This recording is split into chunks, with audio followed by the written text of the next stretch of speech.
7 নম্বর দিনে সব রেকর্ড ভেঙে দিয়েছে, মানে চতুর্থ দিনের রেকর্ড ভেঙে দিয়েছে। তাণ্ডব এমনটাই হয়েছে, 80.02 লাখ কিন্তু তার কালেকশন হয়েছে 89টা শোয়ের মধ্যে, এতটা করে দিচ্ছে। তোমাদের জাস্ট একটুখানি দেখায়, এই দেখো মানে বিশাল বিশাল জিনিস হয়ে গেছে। এবং তার সাথে তোমাদের বলে দিই, মুক্তি 7ম দিনে তাণ্ডব আসলেই তাণ্ডব চালিয়েছে।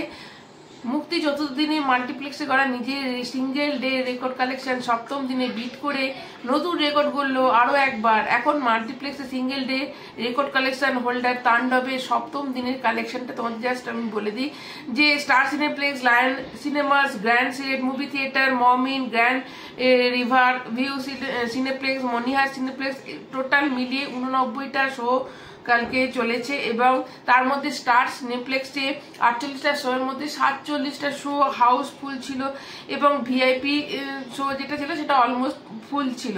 এবং লায়ন সিনেমাতে 13টা শোয়ের মধ্যে 7টা শো হাউসফুল এবং 2টো অলমোস্ট ফুল। এইভাবে আরও অনেক সব দিয়েছে। টোটাল যেটা হয়েছে তোমাদের বলে দিই, 89টা শোয়ের মধ্যে 75টা শো হাউসফুল এবং 5টা অলমোস্ট ফুল, মানে বিশাল ব্যাপার। মাল্টিপ্লেক্স পুরো ভেঙে দিচ্ছে। মাল্টিপ্লেক্স দেখো সিঙ্গেল স্ক্রিন তো হবেই, কিন্তু মাল্টিপ্লেক্সের দারুণ ব্যবসা করছে। টোটাল মাল্টিপ্লেক্সের গ্রস যেটা হয়েছে 4.94 করোড়, যেটা আজকে কিন্তু 5 কোটিতে পৌঁছে যাবে এরমটাই। কিন্তু তার সাথে যে খারাপ খবরটা আসছে সেটা হচ্ছে যে এর পাইরেসি বেরিয়ে গেছে এবং একদম এইচডি প্রিন্টে, এরম নয় যে সিনেমা থেকে কেউ ছবিটা তুলেছে, হল প্রিন্ট বেরিয়েছে, সিনেমা কেউ রেকর্ড করে নিয়েছে সেটা দিয়ে দিচ্ছে।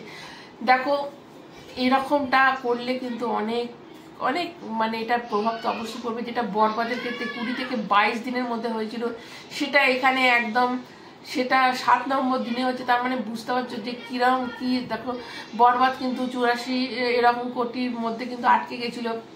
13 তারিখ থেকে মানে ওভারসিজে রিলিজ করেছে এই সিনেমাটা। তার মানে এটা তো বিশাল মানে একটা প্রভাব পড়বে। কেন দেখো সব মানুষ সমান হয় না। যেটা আমি যেটা ভুলটা করেছিলাম বরবাদের ক্ষেত্রে, একদম একটা ভাই আমাকে যখন বলেছিল দিদি এখানে পাওয়া যাবে, তখন আমি গিয়ে ফট করে দেখে নিয়েছিলাম, যেটা সত্যি করেই তখন আমি যখন রিভিউ করেছিলাম অনেক ভাইরা আমাকে বলেছিল যে তুমি এটা খুব ভুল করেছো। অবশ্যই আমি এটা একদম স্বীকার করছি, আমি ভুল করেছি। ওই জন্য ওই দিকে আমি আর মারাবো না। যবে আমাদের এখানে সিনেমাটা রিলিজ করবে তবে দেখবো, তারপর তোমাদের কাছে রিভিউ নিয়ে অবশ্যই চলে আসবো।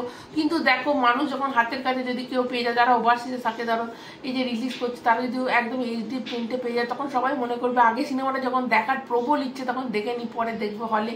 কিন্তু একবার দেখে নেওয়ার পর কিন্তু হলে যেতে নাও ইচ্ছে হতে পারে। তো এই যে জিনিস ব্যাপারটা এইচডি প্রিন্টে বেরোনো মানে ভেতরে মেকার্সের ভেতর থেকে কেউ এটাকে লিক করে এরমটাই মনে হয়। কেননা হলে গিয়ে এরকম করে কেউ করতে পারবে না, এইচডি প্রিন্টে আনতে পারবে না। তো যেটা বরবাদের ক্ষেত্রে অনেক অনেক তারা মানে অনেক জায়গায় ছুটেছিল যাতে এটাকে বন্ধ করা হয়। আমি তো চাইবো, দেখো অবশ্যই রায়ান রাফি এবং সাকিব ভাই তো দিয়েছিল পেজে যে কেউ কোনো রকম ক্লিপস ছবি তুলবে না, ক্লিপ করে যেন বাইরে না আসে। এবং তারা কিন্তু অনেক স্ট্রাইকও দিচ্ছিল, রায়ান রাফির টিম কিন্তু অনেককে স্ট্রাইকও দিচ্ছিল যে কোনো রকম ছোট ক্লিপও যাতে মানুষ দেখতে না পারে, এই জন্য স্ট্রাইক দিচ্ছিল।